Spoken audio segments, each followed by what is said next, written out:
Hello viewers, কেমন আছেন সবাই? আজকে যে মুভিটির কথা বলতে যাচ্ছি থাম্বনেল দেখে তো অবশ্যই বুঝেই গেছেন। তবে লিটারালি আমি নিজেও এই মুভিটির জন্য অনেক এক্সাইটেড। শুধুমাত্র টেজার দেখে মুভিটির উপর অ্যাট্রাক্টিভ হয়ে গেছি এবং টেজারটি দেখেই চোখে জল এসে গেছে। জাস্ট থিংক মুভিটির ট্রেলার আসলে কতটা হাইপ ক্রিয়েট করবে। আর সূর্যার যে অ্যাক্টিং, যে কারো মন কেড়ে নিতে বেশি সময় লাগে না। তো যাই হোক, এবার কথা বলি ট্রেজারটি নিয়ে। এই সূর্যার নতুন মুভির কিছুদিন আগে একটি অ্যানাউন্সমেন্ট গ্লিম্পস এসেছিল।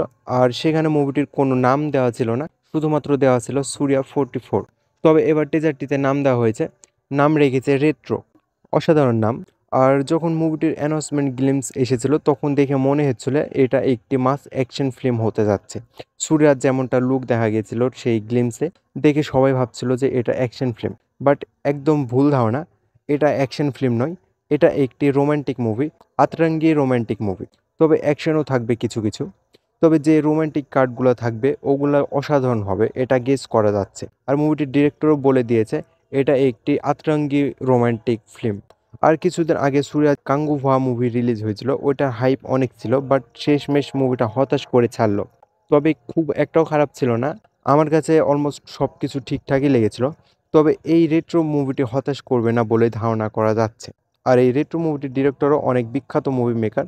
সো আশা করা যাচ্ছে মুভিটি ভালো হবে। তবে মুভিটি প্যান ইন্ডিয়ান রিলিজ হবে নাকি এটা বলা যাচ্ছে না, কিন্তু মুভিটি অবশ্যই প্যান ইন্ডিয়া রিলিজ ডিজার্ভ করে।